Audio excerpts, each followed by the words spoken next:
Okay, so it's called DESO, DESO, decentralized social. The market is on Coinbase and CoinEx. Yeah, Coinbase might be the one with the most liquidity in history, I should imagine.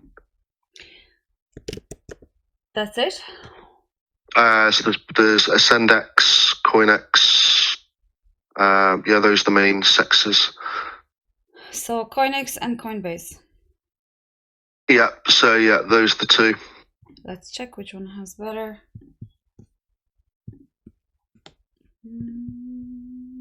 I think it was launched last year. Let's do weekly for a minute. Okay, and then this. All right, so yeah, both listed earlier this year. But yeah, I know the token launched last year. So not a great deal of history there, is there? Okay, so this one has more. This is since December, so we're getting rid of this. So on a weekly, you just get rid of. So if you want to, I don't know, give some general info about what it is and why you're interested in it. Yeah, of course. So it's something I've been asked to look into on behalf of others. I've not done a full deep dive into it yet, but I've done enough to scratch the surface, so to speak. It's advertised itself as a decentralized social media platform. It does have an active DApp for social media, as well as a number of other applications as well for communication purposes. However, there are centralized elements to it. So, for example, there's only 29 active nodes, which does not make it decentralized at all. That's still quite centralized, really. It's not spread out enough for it to be really called decentralized, which is probably the most overused term in crypto at the moment. And also there is also a bit of something I'm not sure about regarding when you sign up to the wallet itself, where you grant them authority to buy and sell tokens without your permission, which is a bit strange. I need to look a bit deeper as to the reason why that they have that command. But other than that, though, when it comes to price action, community and stuff, it does look very strong. I think especially for retail investors, this is a project that they'll probably look at, see the surface of what they're offering and be very excited. Hence, the price action will probably not reflect the deeper issues that may arise from fundamental analysis research. So yeah, it's a bit of Marmite, really. I think this is one you'd either love or hate, depending on your position. But regarding price action, I think until something better comes along, this has a lot of promise regarding a social media platform on blockchain. Okay. As far as I know, there are definitely at least two more decentralized platforms, social platforms, that I am aware of. I never heard of this one. There's shoot me now. I just definitely will not find right now quickly the name of the first one I have in mind. I think it works very similar to like a Discord. Can't remember the name now. Jesus, for nothing. Yeah, I think this one works similar to the likes of Facebook, and I think there's a Twitter style one as well, actually. So yeah, I mean, I think they have was it 8 or 10 applications of various different types, of communication and such. But yeah, there was definitely a Facebook-esque one and a Twitter-esque platform as well. Yeah, and there's obviously Monify, that I actually do belong to that platform. But I just know it's not a unique idea anymore, and I really appreciate the fact that there are more platforms like this popping around. I think Twitter and a few other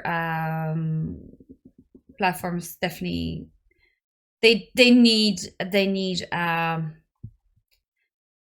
purging nearly, because I feel Twitter is amazing. Obviously, it's one of the most popular, but I just do not agree with a lot of things they're doing.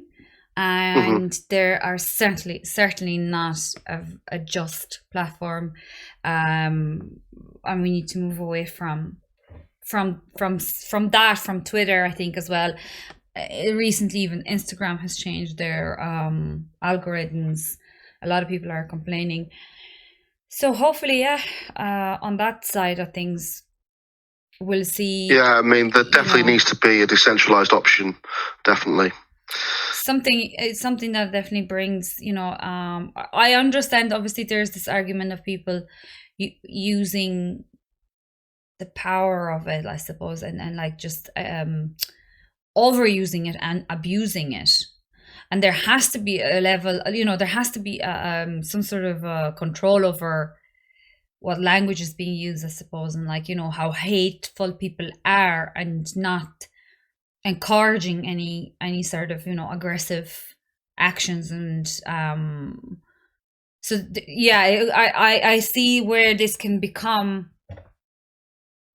You just can't give it to people like that to do whatever they want, no consequences. But at the same time, some rules that are around in especially Twitter are just absolutely diabolical. I mean, yeah, let's not even go there again. Sorry. So I just looking at this, I drew a few levels. Obviously, it had a big pump since the low in September. Wow, it actually dropped to the lowest of the lows here in August, and it didn't stay here long. That's very little considering how other coins have been hitting their bottoms. Obviously, this is a newer token, and whenever it launched, it just had an exit pump here in around March, but then it was all downhill. Not a very long accumulation, a very, very big, this is a weekly chart, so bear that in mind, obviously. Very big pump, 3x since. Zooming in just to show you that it wasn't all in just one straight line. I love when you look at the zoom out and you see those big candles. Yes, it was one swift move. But yeah, you have definitely a few chances to grab this if you are aware of it. This was obviously a big resistance level here and around $8. Went all the way down to $5, and if you started accumulating in around this level, you would be nicely up right now. And I do believe it's certainly, if you're still in it, this looks like, it has a nice push here and the rejection from the $12, a nice push up here. I would be unloading regardless. I would be happy with just taking out my at least initial and letting the rest run. On the EMAs, what I can see is obviously they're going to be outstretched because of that big move.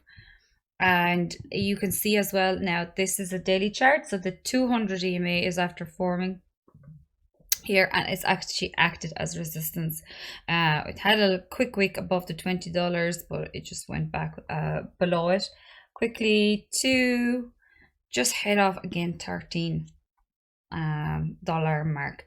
It would obviously, looking at like those support and resistance levels, it would have to build that support here above $15-16 mark to be considered, and then again just start accumulating in around, like, when you see this, I don't know what caused that sell-off here, and the fact that because it was a much longer accumulation here between June 2022 until August, and then there was some sell-off. I don't know what happened there and why this happened, because this was looking obviously nice and strong, and then this accumulation lasted much shorter than this. But that's the power of the DCAing. That's the power of your dollar cost averaging into projects that you believe in. You just never know at what point this is going to turn, and then at what point it's going to bring you money. But if you're prepared that you can still buy lower, you're not surprised that this price action happens like after this accumulation where we saw that sell-off. So yeah, for me personally, I would see first how it acts right now, whether it comes back, because it could totally retrace all the way back down. This was an important level here and around $8. Whether it actually is going to come back down to this level, start thinking about your buy orders when you see either this break above $15 mark and having your accumulation orders see it come back down to around $10 here, and possibly even retrace all the way down to $8. So that would be my entry levels for DESO.